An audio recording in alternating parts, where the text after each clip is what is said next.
Remember those old fun houses at those dingy little carnivals and amusement parks when you were a kid? The maze with the glass walls never fooled anyone, because the floor was always scuffed up. If you walked looking down at your feet instead of ahead of you, you could find your way through without any problem. And then you came to the mirrors, you know, those mirrors with all the bends and curves in them. They always distort your image.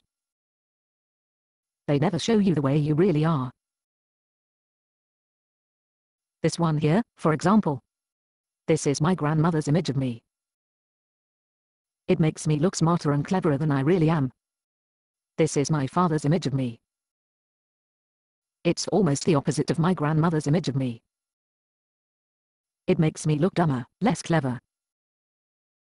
For some reason, I could never look at this image without comparing myself with my sister. No matter what I did to improve myself, this image was never good enough. This is my sister's image of me. For some reason, this image always looks like something you scrape off the bottom of your shoe.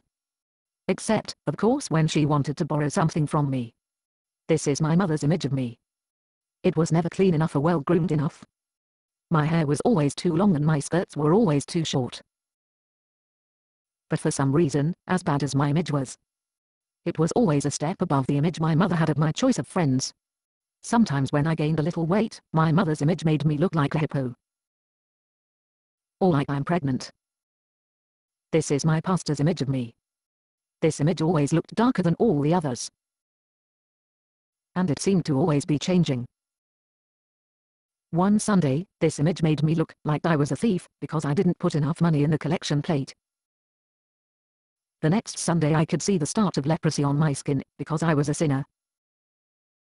I always felt a little overheated from this image because I was sure I was on my way to hell. Then I began reading my Bible and there was a new image. The image is not distorted or dark like the other mirrors. It's clear and sharp and unchanging.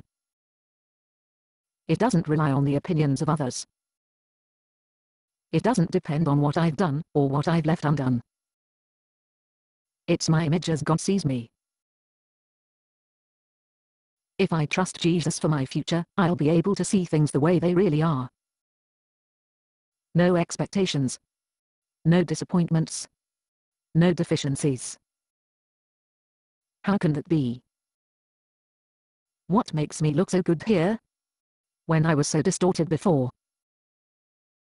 Now it's clear.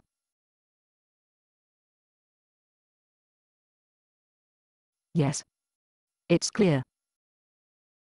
I was made in the image of God Himself, with no distortion at all.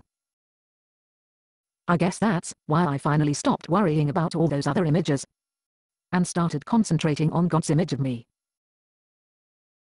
Based on a play by Bob Snook. Conditions for use: do not sell any part of this script, even if you rewrite it. Pay no royalties, even if you make money from performances. You may reproduce and distribute this script freely, but all copies must contain this copyright statement.